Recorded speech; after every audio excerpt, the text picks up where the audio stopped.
ഓം ശാന്തി. ഗീതാ രാജയോഗ ശിബിരത്തിൻ്റെ ആദ്യ അധ്യായത്തിലേക്ക് എല്ലാവർക്കും സ്വാഗതം. ശ്രീമദ് ഭഗവത്ഗീത ഭാരതത്തിലെ ആധ്യാത്മിക ഗ്രന്ഥങ്ങളിൽ സർവശ്രേഷ്ഠമായ സ്ഥാനത്താണ് ഇരിക്കുന്നത്. ഗീതയെ സർവശാസ്ത്ര ശിരോമണി എന്ന് പറയും. ഭാരതം എല്ലാ കാലത്തും പുണ്യപുരുഷന്മാരെ കൊണ്ടും മഹർഷിമാരെ കൊണ്ടും ജ്ഞാന പ്രവാഹം കൊണ്ടും സമ്പുഷ്ടമായ ഭൂമിയാണ്. ഭാരതത്തിലാണ് എല്ലാ ആശയങ്ങളുടെയും ആദ്യ ആവിഷ്കാരം ഉണ്ടായിട്ടുള്ളത്. ഗീത എന്ന മഹത് ഗ്രന്ഥവും ഭാരതത്തിൻ്റെ സ്വന്തം ഗ്രന്ഥമാണ്. എന്നാൽ ഇത് ലോകജനതയ്ക്ക് മുഴുവൻ വേണ്ടിയിട്ടുള്ള ഒരു ഗ്രന്ഥമാണ്. ശ്രീമദ് ഭഗവത്ഗീത എന്ന ഒരു ഗ്രന്ഥത്തിൻ്റെ മാത്രം വിശേഷതയാണ് മനുഷ്യൻ്റെ അതിസങ്കീർണമായ പ്രശ്നങ്ങൾക്കുള്ള വളരെ മനഃശാസ്ത്രപരമായ ഉത്തരങ്ങൾ നൽകുന്നു എന്നത്. ഇത് ഗീതയിൽ മാത്രം കാണാവുന്നതാണ്. മനസ്സിൻ്റെയും ആത്മാവിൻ്റെയും ആഴങ്ങളിലേക്ക് ഇറങ്ങിച്ചെന്ന് ആശങ്കാകുലനായ ഒരു വ്യക്തിയെ കർമ്മധീരനായി മാറ്റുന്നതിനു വേണ്ടി ഭഗവാൻ പരിശ്രമിക്കുകയാണ് ഭഗവത്ഗീത. ഭഗവത്ഗീത എന്തിനാണ്? ഇതാണ് നമ്മൾ ആദ്യം അറിയേണ്ടത്. നമ്മൾ ഈ പരമ്പരയിൽ ഗീതാ ശ്ലോകങ്ങളെ ഓരോരോന്നായി പഠിച്ച് വ്യാഖ്യാനിച്ച് അതിൻ്റെ ഭാവാർത്ഥവും എല്ലാം പറയുന്ന ഒരു രീതിയല്ല അവലംബിക്കുന്നത്. പകരം ഗീതയെ തന്നെ ഒന്ന് പഠിക്കുകയാണ്. ഭഗവത്ഗീത എന്തിനാണ്? ഇതാണ് നമ്മുടെ ആദ്യത്തെ വിഷയം. ഭഗവത്ഗീത ഒരുപാട് പേര് വായിക്കുന്നുണ്ട്, പഠിക്കുന്നുണ്ട്. ഗീത ചൊല്ലൽ മത്സരം, ഗീത ഹൃദിസ്ഥമാക്കിക്കൊണ്ടുള്ള ഒരുപാട് ശീലങ്ങൾ ഉണ്ടാക്കുന്നുണ്ട് ആളുകൾ. ഇങ്ങനെ ഗീതയെ ഒരുപാട് തരത്തിൽ മനുഷ്യരുപയോഗിക്കുന്നുണ്ട്. എന്നാൽ ഗീത എന്ത് ഉദ്ദേശിച്ച് രചിച്ച ഗ്രന്ഥമാണ്? ഭഗവാൻ മനുഷ്യന് നൽകിയ ഉപദേശ സാരാമൃതം ആണ് ഗീതയിൽ അടങ്ങിയിരിക്കുന്നത്. പരമാത്മാ ജീവാത്മാവിന് നൽകിയ ഉപദേശ സാരാമൃതമാണ്. അവിടെ പരമാത്മാ ഉദ്ദേശിച്ചിരിക്കുന്നത് എന്താണ്? ഭഗവത്ഗീത കൊണ്ട് നമുക്ക് എന്ത് ലാഭമുണ്ടാകണം എന്നാണ് ഭഗവാന്റെ ഉദ്ദേശം. ഇത് നമ്മൾ ആദ്യം മനസ്സിലാക്കണം. ഭൗതികതയെ ആധാരമാക്കി ജീവിക്കുന്ന മനുഷ്യനെ, ഭൗതികമായ ആധാരമാണ് എൻ്റെ സർവസ്വ ആധാരം എന്ന് തെറ്റിദ്ധരിച്ചു ജീവിക്കുന്ന മനുഷ്യനെ, ഇങ്ങനെയുള്ള ഉത്കണ്ഠാകുലനായ മനുഷ്യനെ ആത്മീയതയുടെ ആധാരത്തിൽ ജീവിക്കാൻ പഠിപ്പിക്കുകയാണ് ശ്രീമദ് ഭഗവത്ഗീത. ഉത്കണ്ഠാകുലനായ മനുഷ്യ മനസ്സിനെ ഉണർത്തിയെടുത്ത് അവിദ്യയിൽ നിന്ന് പരമമായ ജ്ഞാനത്തിന്റെ വൈഭവത്തിലേക്ക് ഉയർത്തുകയാണ് ശ്രീമദ് ഭഗവത്ഗീത ചെയ്യുന്നത്. മനുഷ്യരിന്ന് അവനവന്റെ ജീവിതത്തിന്റെ സന്തോഷവും സമാധാനവും പലതിനെയും ആശ്രയിച്ചാക്കി വെച്ചിരിക്കുകയാണ്. അവരുണ്ടെങ്കിൽ എനിക്ക് സന്തോഷമാണ്, ഇവരിവിടെ ഇല്ലെങ്കിൽ എനിക്ക് സന്തോഷമാണ്, ആ സാധനം ഉണ്ടെങ്കിൽ എനിക്ക് സന്തോഷമാണ്, ഈ സാധനം ഇവിടെ നിന്ന് പോയി കിട്ടിയാൽ എനിക്ക് സന്തോഷമാകും. ഇങ്ങനെ സന്തോഷം ഭൗതികമായ പലതിൻ്റെയും അടിസ്ഥാനത്തിലാണ് നമ്മൾ ഇപ്പോൾ കണ്ടുകൊണ്ടിരിക്കുന്നത്. നമ്മുടെ ജീവിതത്തിന്റെ ഗതിയെ നിർണയിക്കുന്നത് ഒന്നുകിൽ മറ്റു ചില വ്യക്തികൾ, അല്ലെങ്കിൽ മറ്റു ചില വസ്തുക്കൾ. നമ്മുടെ കയ്യിലല്ല നിയന്ത്രണം. റിമോട്ട് മറ്റുള്ളവരുടെ കയ്യിൽ കൊടുത്ത് ജീവിക്കുകയാണ് നമ്മൾ. ഗീത നമ്മളെ എന്താണ് പഠിപ്പിക്കുന്നത്? നമ്മുടെ ജീവിതത്തിന്റെ പൂർണ്ണ നിയന്ത്രണം നമ്മുടെ കയ്യിലെടുക്കുക, ജീവിതത്തിന്റെ ഉത്തരവാദിത്തവും സ്വയം ഏറ്റെടുക്കുക, തന്റെ സന്തോഷത്തിനും സങ്കടത്തിനുമുള്ള ഉത്തരവാദി താൻ തന്നെയാണെന്ന് തിരിച്ചറിഞ്ഞ് സ്വയം തിരുത്തുവാൻ തയ്യാറാവുക. പരിതസ്ഥിതികളെ തിരുത്താതെ, കൂടെയുള്ളവരെ തിരുത്താതെ, സ്വയം തിരുത്തി കാണിക്കുവാനുള്ള വ്യഗ്രത ഉള്ള വ്യക്തികളെ വാർത്തെടുക്കുകയാണ് ഗീത ഉദ്ദേശിക്കുന്നത്. ഗീത ശരിക്കും പഠിച്ചു കഴിഞ്ഞ ഒരു വ്യക്തിക്ക് ഈ ലോകത്ത് ഒന്നിനെയും കണ്ട് പരിഭവം പറയാൻ തോന്നില്ല, ഒന്നിലും പരാതി പറയാനില്ല. ഇതെല്ലാം ഇങ്ങനെ തന്നെയാണ്. എൻ്റെ കാഴ്ചപ്പാടിനെയാണ് ഞാൻ മാറ്റേണ്ടത്. ഞാൻ പല നിറത്തിലുള്ള കണ്ണടകളിലൂടെ നോക്കുന്നത് കൊണ്ട് എനിക്കിത് പലതരത്തിൽ തോന്നുകയാണ്. ഞാനൊരു ക്ലിയർ ഗ്ലാസ്സിലൂടെ നോക്കിയാൽ, നിഷ്പക്ഷമായിട്ട് വീക്ഷിച്ചു കഴിഞ്ഞാൽ ഇവിടെ ഒന്നും സാരമില്ല, എല്ലാം എനിക്ക് ബുദ്ധിമുട്ടൊന്നും ഉണ്ടാക്കുന്നില്ല, ഞാൻ തന്നെയാണ് എന്നെ ബുദ്ധിമുട്ടിപ്പിച്ചുകൊണ്ടിരിക്കുന്നത്. ഇത് നമുക്ക് മനസ്സിലാവും.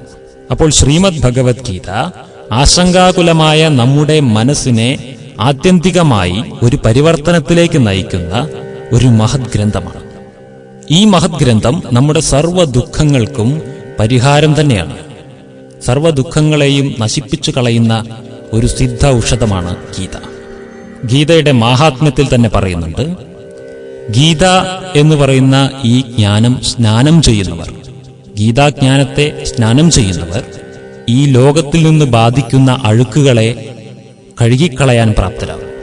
ശരീരത്തിന് എങ്ങനെയാണോ അഴുക്ക് പറ്റുമ്പോൾ നമ്മൾ കുളിക്കുന്നത്, ശരീരത്തിന്റെ അഴുക്ക് കഴുകിക്കളയാൻ നമ്മൾ കുളിക്കുന്നു. ഒന്നുകിൽ നമ്മുടെ വീട്ടിൽ അല്ലെങ്കിൽ നദികളിൽ എവിടെയെങ്കിലും നമ്മൾ കുളിച്ച് ശരീരത്തിന്റെ അഴുക്കനെ മാറ്റിയെടുക്കുന്നു. ഇതുപോലെ മനസ്സിന്റെ അഴുക്കനെ മാറ്റിയെടുക്കാനുള്ള സ്നാനം ജ്ഞാനം കൊണ്ടാണ് ചെയ്യേണ്ടത്.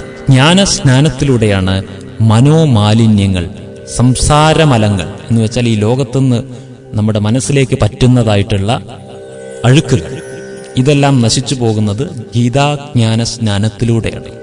അപ്പോൾ ഈ ഗീതാജ്ഞാനം നമ്മൾ സ്നാനം ചെയ്യുന്നതിലൂടെ നമ്മുടെ ദുഃഖങ്ങളെല്ലാം ഇല്ലാതെയാകുന്നു. അതായത് ദുഃഖം ഉണ്ടാക്കുന്ന സാഹചര്യങ്ങൾ ഇല്ലാതെയാകുന്നു എന്നല്ല അർത്ഥം. സാഹചര്യങ്ങളൊക്കെ അവിടെ ഉണ്ടാകാം, ഇല്ലാതെയാകാം, പക്ഷെ അതൊന്നും നമ്മളെ ദുഃഖിപ്പിക്കുന്നില്ല. ആ ദുഃഖിപ്പിക്കുക എന്ന് പറയുന്ന ആ പരിപാടി അവിടെ നിൽക്കും. കാര്യങ്ങളൊക്കെ അങ്ങനെ നടന്നാൽ പോലും, ഇപ്പൊ നടക്കുന്ന പോലെയാണെങ്കിലും, ഇതിനേക്കാൾ തീവ്രമായ അനുഭവങ്ങൾ ഉണ്ടായാലും, ഇനി അത് വളരെ നല്ല അനുഭവങ്ങളായി മാറിയാലും ശരി, നമ്മുടെ മനസ്സിനെ ദുഃഖിപ്പിക്കുന്ന ആ പരിപാടി നമ്മൾ നിർത്തും. ഇതാണ് ഗീത നമുക്ക് തരുന്ന വാഗ്ദാനം. ഗീതാ സ്നാനത്തിലൂടെ അതാണ് നമുക്ക് സംഭവിക്കുന്നത്. അപ്പോൾ ഗീതയെ ശരിക്ക് നമ്മൾ മനസ്സിലാക്കണം. 2 തരത്തിലുള്ള മനുഷ്യരുണ്ടെന്നാ പറയുന്നത്. ഇതിലെ ഈ 2 പേരെ കുറിച്ച് മനസ്സിലാക്കിയിട്ട് ഇതിൽ ആർക്കാണ് ഗീത ആവശ്യം എന്നുള്ളത് നമ്മൾ മനസ്സിലാക്കണം. 2 തരം മനുഷ്യരെ ഭഗവാൻ ഗീതയിലൂടെ കാണിച്ചു തരുന്നുണ്ട്. അതിലൊരു തരം മനുഷ്യർ ദുഃഖം തന്റെ വിധിയാണെന്ന് മനസ്സിലാക്കി, അങ്ങനെ വിചാരിച്ച് തെറ്റിദ്ധരിച്ച് ഇതെനിക്കൊന്നും മാറ്റാൻ കഴിയില്ല, ഇത് ഭഗവാൻ വിധിച്ചിരിക്കുകയാണ്, അല്ലെങ്കിൽ ഇനി എൻ്റെ ഏതോ പിതൃക്കന്മാരോ പിതാമഹന്മാരോ ചെയ്ത പാപത്തിന്റെ ഫലം എനിക്ക് വന്നു ചേർന്നിരിക്കുകയാണ്, അല്ലെങ്കിൽ കുടുംബത്തിൽ സർപ്പദോഷം കൊണ്ടുണ്ടായതാണ്, അല്ലെങ്കിൽ എൻ്റെ ജാതകം ഇങ്ങനെ ആയതുകൊണ്ടാണ്, ഇതൊന്നും മാറ്റാൻ പറ്റില്ല എന്ന വിശ്വാസത്തിൽ ദുഃഖത്തെ വിഴുങ്ങി ദുഃഖമാകുന്ന അഗ്നിയിൽ സ്വയം കത്തി അമരുന്ന ജീവിതങ്ങൾ, ദുഃഖത്തിനെ പഴിച്ച് അത് സഹിക്കുന്നില്ല, ശരിക്കും അതിൽ അമർന്നു തീരുകയാണ് ജീവിതം. ഇങ്ങനെ ദുഃഖിച്ച് ദുഃഖത്തിന്റെ വഴിയിൽ സ്വന്തം ജീവിതം നശിപ്പിക്കുന്ന ഒരു കൂട്ടരുണ്ട്. അതാണ് ഭഗവാൻ പറയുന്ന ഒരു വശത്തുള്ള മനുഷ്യർ. ഇനി മറ്റൊരു വിഭാഗം എങ്ങനെയുള്ളവരാണ്? ദുഃഖമുണ്ടാകുന്ന സമയത്ത് എനിക്ക് എന്തുകൊണ്ട് ഈ ദുഃഖമുണ്ടാകുന്നു, എന്താണ് ഇതിന് കാരണം, ഇതെങ്ങനെ ഈ കാരണത്തെ നിവാരണം ചെയ്യാം, ഇത് കണ്ടുപിടിക്കുവാനും അതിനുള്ള പരിഹാരം തേടുവാനും വ്യഗ്രത കാണിക്കുന്നവർ. ഇതാണ് 2ാമത്തെ കൂട്ടർ. ദുഃഖം വരുമ്പോൾ ദുഃഖിച്ചിരിക്കുകയല്ല അവർ ചെയ്യുക, ദുഃഖത്തെ പഴിക്കുകയല്ല ചെയ്യുക, ദുഃഖത്തെ മാറ്റുകയല്ല ചെയ്യുക, അല്ലെങ്കിൽ ദുഃഖത്തെ മറക്കാനുള്ള മറ്റു വഴികൾ കണ്ടെത്തുകയല്ല ചെയ്യുക. ദുഃഖത്തിനുള്ള കാരണഹേതുവായ ഏതൊന്നുണ്ടോ അതിനെ കണ്ടുപിടിക്കുക, എന്നിട്ട് അതിനെ പരിവർത്തനം ചെയ്യുക. ഇതിനു വേണ്ടി ഇതറിയില്ല ഇതെങ്ങനെ ചെയ്യണമെന്ന്, പക്ഷെ അത് ചെയ്യണമെന്നൊരാഗ്രഹമുണ്ട്. അങ്ങനെയുള്ള ഒരു കൂട്ടരുണ്ട്. അവർക്കാണ് ഗീത ഉപദേശിക്കേണ്ടത്. അക്കൂട്ടർക്ക് മാത്രമേ ഗീത ഉപദേശിച്ചിട്ട് പ്രയോജനമുള്ളൂ എന്നാണ് പറയുന്നത്. അവർക്ക് ഗീത തീർച്ചയായും ദുഃഖമോചനം നൽകും. കാരണം അവർ ഇങ്ങനെ ഒരു കാര്യം തേടുകയാണ്. എവിടെ നിന്ന് കിട്ടും? ആ പ്രതിവിധിയാണ് ഗീതയിലുള്ളത്. അപ്പൊ പ്രതിവിധി അന്വേഷിക്കുന്നവന് മാത്രമേ നമ്മൾ ഇത് ഉപദേശിക്കേണ്ട ആവശ്യമുള്ളൂ എന്നാണ് പറയുന്നത് ഭഗവാൻ. കടലിൽ മുങ്ങി മരിച്ച ഒരാളെ നമ്മൾ രക്ഷപ്പെടുത്താൻ പറ്റില്ല. കാരണം പിന്നെ നമ്മൾ രക്ഷപ്പെടുത്തുന്നത് ജഡത്തെയാണല്ലോ.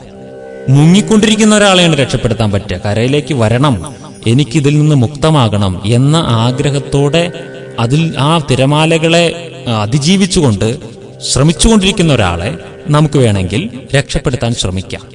പോയി മരിച്ചു കഴിഞ്ഞു, പിന്നെ നമ്മൾ രക്ഷപ്പെടുത്തലില്ലല്ലോ. അവിടെ പിന്നെ കിട്ടുന്ന ജഡമാണ്, രക്ഷയല്ലാതെ. അപ്പോൾ ഇതുകൊണ്ട് ഈ കൂട്ടർക്ക് രക്ഷ കൊടുക്കാൻ ബുദ്ധിമുട്ടാണ്. ദുഃഖത്തെ അങ്ങോട്ട് പഴിച്ച് ജീവിതം നശിപ്പിച്ചു കളയുന്നവർക്ക് ഒരു തരി പ്രതീക്ഷ ഉണ്ടെങ്കിൽ അവർക്ക് രക്ഷപ്പെടാനുള്ള വക ഗീത നൽകുന്നുണ്ട്, ഉറപ്പ്. ഗീതയിൽ നമുക്ക് വീണ്ടും 2 വിഭാഗങ്ങൾ മുന്നിൽ വന്ന് നിൽക്കുന്നുണ്ട്. അവരാണ് പാണ്ഡവരും കൗരവരും. പാണ്ഡവ കൗരവന്മാരെ കുറിച്ച് നമുക്കൊന്ന് മനസ്സിലാക്കണം. ആരാണ് പാണ്ഡവന്മാർ, ആരാണ് കൗരവന്മാർ? ഇവരേതോ കാലത്ത് ജീവിച്ചിരുന്ന ഈ ഒരു കുലത്തിലെ ജ്യേഷ്ഠൻ അനുജന്മാരായിരുന്നു എന്ന് വിശ്വസിക്കുന്നതിന് പകരം നമ്മൾ കുറച്ചുകൂടി പ്രായോഗികമായിട്ട് ചിന്തിക്കുക. ഇപ്പോൾ നോക്കൂ, നമ്മുടെ സമൂഹത്തിൽ പാണ്ഡവരുമുണ്ട്, കൗരവരുമുണ്ട്. ഇത് ഈ ലക്ഷണങ്ങൾ കൊണ്ട് മനസ്സിലാക്കാവുന്നത്. ആരാണ് പാണ്ഡവന്മാർ? അധികാരവും സമ്പത്തുമൊന്നും കൈവശമില്ലാഞ്ഞിട്ടും സദ്ഗുണങ്ങളെ കൈമുതലായി കാത്തു സൂക്ഷിച്ചിരിക്കുന്നവരാണ് പാണ്ഡവന്മാർ. അവർക്ക് അധികാരം ഉണ്ടാവില്ല, അവരുടെ കയ്യിൽ യാതൊരു പദവികളും ഉണ്ടാവില്ല, സാധാരണമായിരിക്കും മറ്റുള്ളവരുടെ കൂട്ടത്തിൽ. അവരൊന്നും ആരുമല്ല. പിന്നെ അവർക്ക് സമ്പത്തില്ല, സമ്പത്തും ഉണ്ടായിക്കൊള്ളണമെന്നില്ല, സ്വത്തില്ല അവരുടെ കയ്യിൽ. പക്ഷെ അവരുടെ കയ്യിൽ മറ്റാർക്കുമില്ലാത്ത ഒരു വമ്പിച്ച സ്വത്തുണ്ട്, മൂല്യങ്ങൾ, സദ്ഗുണങ്ങൾ.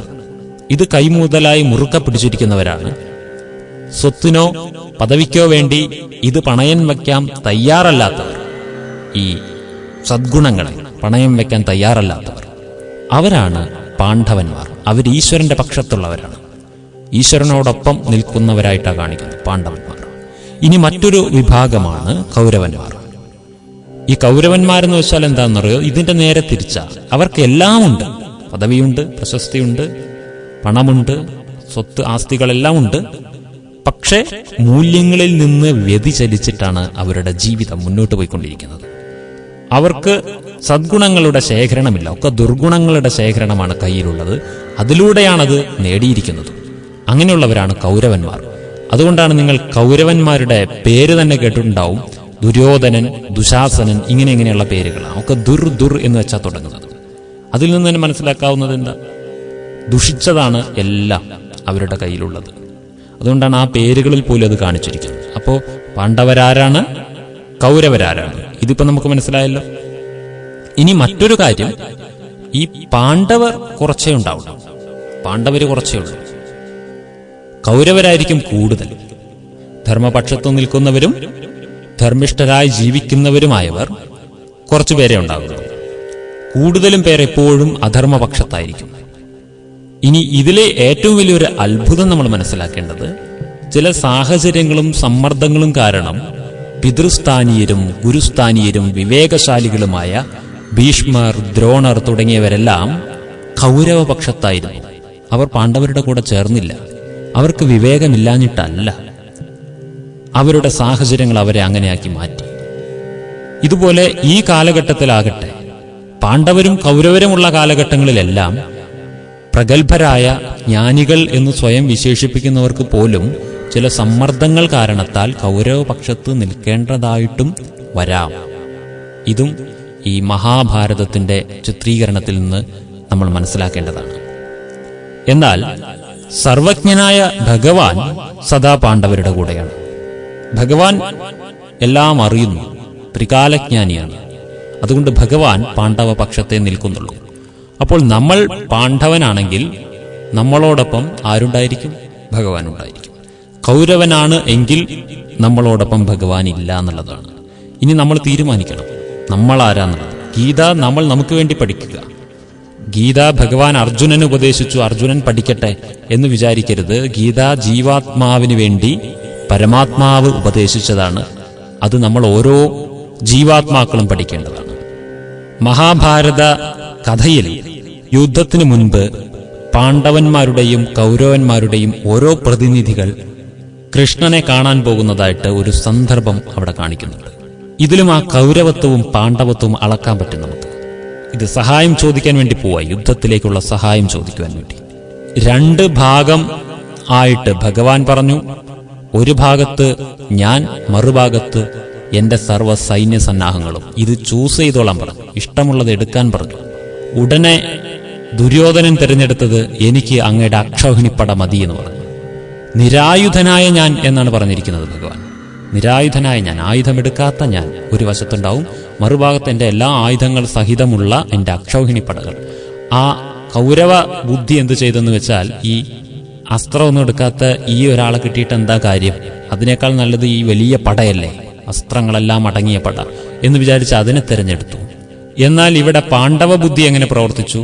ഞങ്ങളുടെ പടയിൽ ഭഗവാൻ ഉണ്ടായാൽ മതി എന്ന് തിരഞ്ഞെടുത്തു. ഇവിടെ എന്ത് സംഭവിച്ചു? വിജയമാർക്കായിരുന്നു? പാണ്ഡവർക്കായിരുന്നു. എന്തുകൊണ്ടെന്നാൽ ഭഗവാൻ ത്രികാലജ്ഞാനിയാണ്. ഭഗവാൻ അറിയാം ഏത് ഭാഗത്താണ് വിജയം എന്ന്. അതുകൊണ്ട് തന്നെ തന്റെ അക്ഷൗഹിണിപ്പട മുഴുവൻ കൊടുത്താലും ശരി, കൗരവർക്ക് തോൽവി നിശ്ചിതമാണെന്ന് ഭഗവാനും അറിയാം. അതുകൊണ്ട് തന്നെ ഭഗവാൻ സ്വയം നിശ്ചിന്തനായി അക്ഷൗഹിണി മുഴുവൻ കൗരവർക്ക് കൊടുത്ത് താൻ സ്വയം പാണ്ഡവപക്ഷത്തിരുന്നു.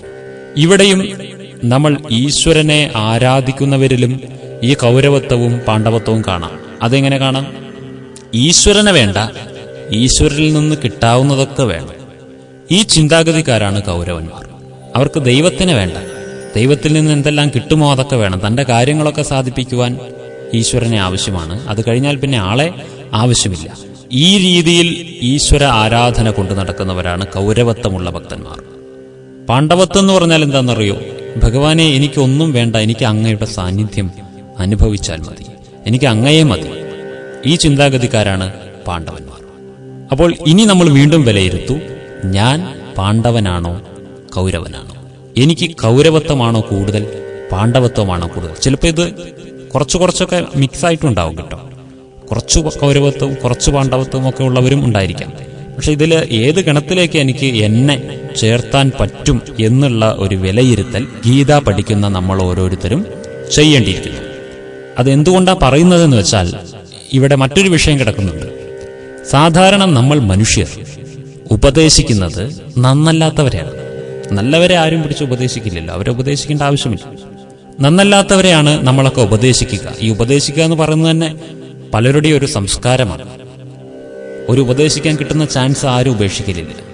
തനിക്ക് എത്ര ക്വാളിറ്റി ഉണ്ടെന്നൊന്നും നോക്കാതെ തന്നെ മറ്റുള്ളവരെ ഉപദേശിക്കുന്ന കാര്യത്തിൽ മിടുക്ക് കാണിക്കുന്നു പലരും. ഇവിടെ ഭഗവാന്റെ ഉപദേശം കുറച്ച് വ്യത്യസ്തമാണ്. നമ്മളെല്ലാം നന്നല്ലാത്ത എന്തെങ്കിലും സ്വഭാവം കാണുമ്പോൾ അവരെയാണ് പിടിച്ച് ഉപദേശിക്കുന്നത്. എന്നാൽ ഈ ഭഗവത്ഗീതയുടെ ആ സന്ദർഭത്തിൽ കാണിച്ചിരിക്കുന്നത് എത്രയോ ദുഷ്കരമായ പ്രവൃത്തികൾ ചെയ്തു ജീവിക്കുന്ന കൗരവന്മാരുടെ ഒരു പട തന്നെ അവിടെ ഇരിക്കെ ഇത്രയും നല്ലവരായ പാണ്ഡവന്മാരിലെ ശ്രേഷ്ഠനായ അർജുനനെയാണ് ഭഗവാൻ ഉപദേശം നൽകാൻ വേണ്ടി തിരഞ്ഞെടുത്തത്. ഇത്രയും നല്ലൊരു മനുഷ്യനെ എന്തിനാണ് ഇദ്ദേഹത്തെ പിടിച്ച് ഉപദേശിക്കുന്നത്? ഈ ഉപദേശമൊക്കെ കൊടുക്കേണ്ടത് നന്നല്ലാത്തവർക്കല്ലേ എന്ന് നമുക്ക് തോന്നിയേക്കാം. പക്ഷെ ഭഗവാൻ ന്യായമാണ് ചെയ്തത്. ഭഗവാൻ അറിയാം ആരെ ഉപദേശിക്കണമെന്നുള്ളത്. ഭഗവാൻ പറയുന്നത് എന്തെന്ന് വെച്ചാൽ, പാപത്തിന്റെ കുഴിയിൽ പെട്ടുകിടക്കുന്നവന്, പാപത്തിന്റെ ചളിയിൽ മുങ്ങിപ്പോയിരിക്കുന്നവന്, അതിന്റെ തിരിച്ചറിവ് പോലും നഷ്ടപ്പെട്ടവന് പിന്നെ ഉപദേശം കൊടുത്തിട്ട് കാര്യമില്ല. അവർക്ക് അവരുടെ കർമ്മഫലം കൊണ്ടുണ്ടാകുന്ന ശിക്ഷയാണ് കൊടുക്കാനിരിക്കുന്നത്. അത് സ്വമേധയാ ലഭിക്കുകയും ചെയ്യും. എന്നാൽ സത്കർമ്മികളായി ജീവിക്കുന്ന തൻ്റെ പ്രിയങ്കര ആയിട്ടുള്ള മക്കൾക്ക്, തൻ്റെ പ്രിയങ്കരന്മാരായ കുട്ടികൾക്ക്, ഭക്തന്മാർക്ക് ചില പരീക്ഷണ ഘട്ടങ്ങൾ വരുമ്പോൾ കൊടുക്കേണ്ടതാണ് ഉപദേശം. ഇത് ഭഗവാൻ അറിയാം. അർജുനൻ അങ്ങനെ ഉള്ള ഒരാളാണ്. തൻ്റെ ഏറ്റവും പ്രിയനാണ്, തനിക്ക് ഇഷ്ടപ്പെട്ട ആളാണ്, തൻ്റെ പരമഭക്തനും തൻ്റെ ശിഷ്യസ്ഥാനീയനും അങ്ങനെയൊക്കെയാണ്, കൂട്ടുകാരനും ഒക്കെ ആയിട്ടാണ് കണ്ടിരിക്കുന്നത്. അതുകൊണ്ട് ഉപദേശിക്കേണ്ടത് ആളെയാണ്. ഭക്തന്മാർക്ക് അഥവാ സാത്വികരായ വളരെ നല്ല നന്മ ചെയ്തുകൊണ്ട് ജീവിക്കുന്ന മനുഷ്യർക്ക് പരീക്ഷണങ്ങളും, മഹാപാപം മാത്രം ചെയ്ത് ജീവിക്കുന്നവർക്ക് ശിക്ഷകളും. ഇതാണ് ഈ രണ്ട് കാര്യം നമ്മൾ മനസ്സിലാക്കണം. ശിക്ഷകൾ, പരീക്ഷണങ്ങൾ, ഇത് രണ്ടും വേറെ. ചിലപ്പോൾ നല്ല മനുഷ്യരുണ്ടല്ലോ, നല്ല ആളുകൾക്ക് ചില ദുരനുഭവങ്ങൾ ഉണ്ടാകുമ്പോൾ അവർ ഭഗവാനെ എനിക്കെന്തിനാണ് ഇങ്ങനെ ശിക്ഷ തരുന്നത് എന്നൊക്കെ പറയലുണ്ട് ഭഗവാനോട്. അത് ഭഗവാൻ തരുന്ന ശിക്ഷയല്ല കേട്ടോ. ശിക്ഷ എന്ന് പറയുന്ന സാധനം വേറെയാണ്. ഇത് പരീക്ഷണമാണ്. പരീക്ഷ എന്തിനുള്ളതാണ്? നമ്മളുടെ ഗ്രേഡ് ഉയർത്താനുള്ളതാണ്. നമ്മൾ ഇപ്പോൾ ഉള്ള നിലയിൽ നിന്നും കുറച്ചുകൂടി ഉയരാൻ വേണ്ടിയിട്ടാണ് പരീക്ഷകൾ ഉണ്ടാകുന്നത്. ശിക്ഷ അതിനു വേണ്ടിയിട്ടല്ല. ശിക്ഷ വേറൊരു വഴിയുമില്ലാത്തത് കൊണ്ട് കൊടുക്കുന്നതാണ്.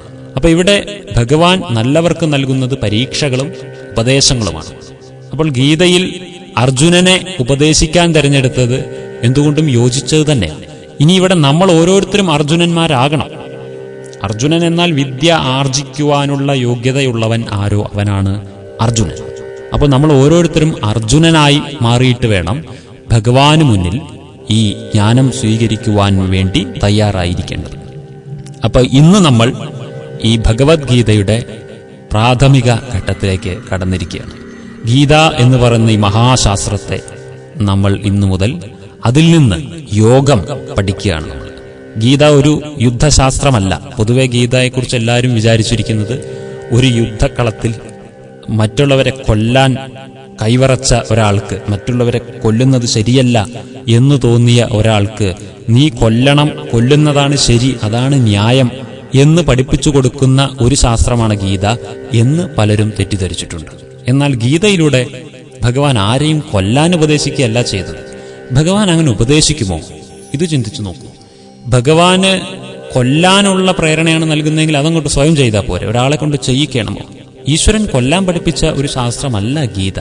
ഹിംസയല്ല ഗീതയിലൂടെ പഠിപ്പിച്ചത്, അഹിംസ ആണ് പഠിപ്പിച്ചത്. അവിടെ ഈ വധം എന്ന ആ പ്രയോഗത്തിന്റെ അർത്ഥം തന്നെ നമ്മൾ മാറ്റിയെടുക്കേണ്ടിയിരിക്കുന്നു. നമ്മുടെ തന്നെ മനസ്സിനകത്ത് നടക്കുന്ന കൗരവ പാണ്ഡവ യുദ്ധത്തെ നമ്മളിവിടെ തുറന്നു കാണണം. ഈ ഒരു ഭാഗം എത്തുമ്പോൾ ഈ കൊല്ലാൻ ഉപദേശിക്കുക, അതിനെയൊക്കെ വധിക്കുക, ഉന്മൂലനം ചെയ്യുക, ഈ രീതിയിൽ ഭഗവാൻ നമുക്ക് ഉപദേശിക്കുമ്പോൾ ഇവിടെ കൗരവരും പാണ്ഡവരും എന്ന് പറയുന്നത് എന്താണെന്ന് നമ്മൾ ഒന്നുകൂടി സൂക്ഷ്മതയിലേക്ക് ഇറങ്ങി ചിന്തിക്കേണ്ട വിഷയമാണ്. അപ്പോൾ നമുക്ക് മനസ്സിലാവും കൗരവത്വവും പാണ്ഡവത്വവും നമ്മുടെ ഉള്ളിൽ തന്നെ കിടക്കുന്നു. നമ്മുടെ ഒരു വശത്ത് പാണ്ഡവത്വം ഇരിക്കുകയാണ്, വളരെ കുറച്ച് ആണ് ഉള്ളുവെങ്കിലും ഒരു പാണ്ഡവത്വമുണ്ട്. മറുവശത്തൊരു കൗരവ പട തന്നെ നമ്മളെ ഈ പാണ്ഡവത്വത്തെ തോൽപ്പിക്കുവാൻ, നന്മയെ തോൽപ്പിക്കുവാൻ മാത്രം ശക്തിയുള്ള തിന്മയുടെ മഹാസൈന്യം നമ്മുടെ തന്നെ ഉള്ളിൽ തയ്യാറെടുത്ത് നിൽക്കുക. ധർമ്മക്ഷേത്രമാകുന്ന നമ്മുടെ മനസ്സാകുന്ന യുദ്ധക്കളത്തിൽ തയ്യാറെടുത്ത് നിൽക്കുകയാണ്. ഈ മനസ്സിന്റെ യുദ്ധക്കളമാണ് നമ്മളിവിടെ നിരീക്ഷിച്ചു കൊണ്ടിരിക്കേണ്ടത്. എൻ്റെ മനസ്സാകുന്ന യുദ്ധക്കളത്തിൽ ഇരു സൈന്യങ്ങളും യുദ്ധത്തിനായി തയ്യാറെടുത്തിരിക്കുകയാണ്. പാണ്ഡവരാകുന്ന വളരെ നന്മയുടെ ഭാഗവും ഈ കൗരവന്മാർ എന്ന തിന്മയുടെ ഭാഗവും, ഇത് രണ്ടും അണിനിരന്നിരിക്കുന്ന ഒരവസരത്തിൽ വളരെയധികം ആശങ്കാകുലനായിരിക്കുന്ന ഒരു ഹെൽപ്പ് വേണം, എനിക്കിത് എന്തു ചെയ്യണം എന്നറിയുന്നില്ല, ഈ തിന്മകൾ എൻ്റെ ഉള്ളിലെ നന്മയെ നശിപ്പിക്കുമോ അതോ ഞാൻ അവരെ നേരിടണമോ, ഇതെന്ത് സംഭവിക്കും എന്നറിയാതെ ആശങ്കാകുലനായിരിക്കുന്ന ഒരു യോഗിയുടെ അല്ലെങ്കിൽ അങ്ങനെ ഒരു സാധകന്റെ മനസ്സിന് വേണ്ട ഊർജമാണ് ഈശ്വരൻ ഗീതോപദേശമായിട്ട് നൽകുന്നത്. അപ്പോൾ അവിടെ തിന്മയെ ജയിച്ച് നന്മയെ നിലനിർത്താനുള്ള ഒരു ഉപദേശമാണ് ഭഗവാൻ ഗീതയിലൂടെ നൽകിയിരിക്കുന്നത്. അതുകൊണ്ട് ഗീത യുദ്ധശാസ്ത്രമല്ല. ഇത് ഉദ്ദേശിച്ചിരിക്കുന്ന യുദ്ധം സൂക്ഷ്മമായ യുദ്ധമാണ്. മനസ്സിനകത്തുള്ള മായയെ പുറത്തു ചേടിക്കാനുള്ള, പുറത്തേക്ക് ഓടിച്ചു വിടുവാനുള്ള ഒരു യുദ്ധത്തെയാണ് ഇവിടെ സൂചിപ്പിച്ചിരിക്കുന്നത്. അതുകൊണ്ട് തന്നെ ഗീത യോഗശാസ്ത്രമായതുകൊണ്ട് ഗീത മുഴുവൻ പഠിച്ചിട്ട് യോഗം പഠിച്ചില്ല എങ്കിൽ സമയനഷ്ടം എന്നേ പറയാൻ പറ്റുള്ളൂ. അത്ര നേരം വായിച്ചത് വ്യർത്ഥമാണ്, ഉപയോഗമൊന്നും ഉണ്ടായിട്ടില്ല. കാരണം ഗീത ഉദ്ദേശിച്ചിരിക്കുന്നത് എന്താണ്? ഇത് പഠിക്കുന്ന ഒരു മനുഷ്യൻ യോഗിയാകണം, ആത്മാവ് പരമാത്മാവുമായി സംയോജിക്കണം, യോജിപ്പിക്കപ്പെടണം, അതിനുള്ള അറിവ് ഇതിൽ നിന്ന് ലഭിക്കണം. എന്നാൽ ഗീത മുഴുവൻ പഠിച്ചിട്ടും ഈ സംയോജനം സാധ്യമായില്ല എങ്കിൽ അത് പഠിക്കുന്നത് കൊണ്ട് എന്തുപയോഗം? ഇത് ചിന്തിക്കൂ. ഗീതാശ്ലോകം വായിച്ചതുകൊണ്ടോ അതെല്ലാം മനസ്സിലാക്കി ഹൃദിസ്ഥമാക്കി മനഃപ്പാടമാക്കി ഉരുവിട്ട് നടന്നതുകൊണ്ടോ പ്രയോജനമുണ്ടാകും എന്ന് ഗീതയിൽ പോലും പറയുന്നില്ല. അങ്ങനെയൊന്നും ചെയ്യാൻ പറയുന്നില്ല. നീ എൻ്റെ നാമം ചൊല്ലിക്കൊണ്ടിരിക്കൂ, അല്ലെങ്കിൽ ഞാൻ ഈ പറഞ്ഞു തരുന്ന ഈ ശ്ലോകങ്ങളെ നീ ഉരുവിട്ടുകൊണ്ടിരിക്കൂ എന്നൊന്നും ഗീതയിൽ എവിടെയും പറയുന്നില്ല. അതിൽ പറയുന്നത് നീ സ്വയം ആത്മനിശ്ചയം ചെയ്ത് പരമാത്മാവായ എന്നെ സ്മരിച്ചുകൊണ്ട് കർമ്മക്ഷേത്രത്തിൽ ഇറങ്ങൂ എന്നാണ് പറഞ്ഞിരിക്കുന്നത്. അപ്പോൾ ഗീത ഉപദേശിക്കുന്ന ഭഗവാന്റെ ഭാവം എന്താണ്?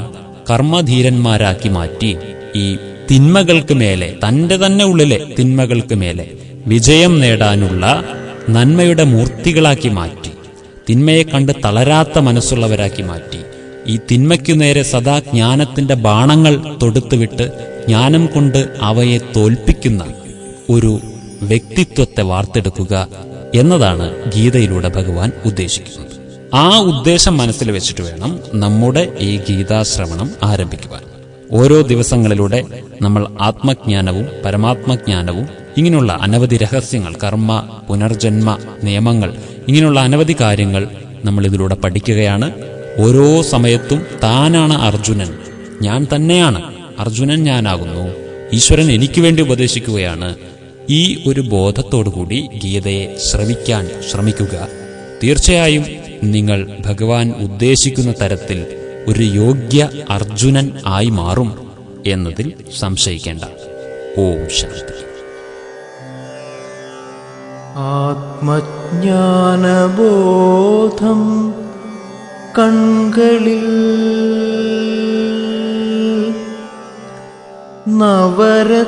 നവരത്നശോഭതൻ മുഖപ്രസാദം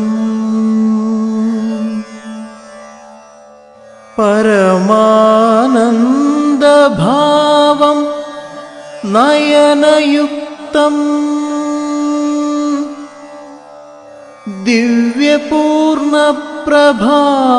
ദിവ്യപൂർണപ്രഭാമയ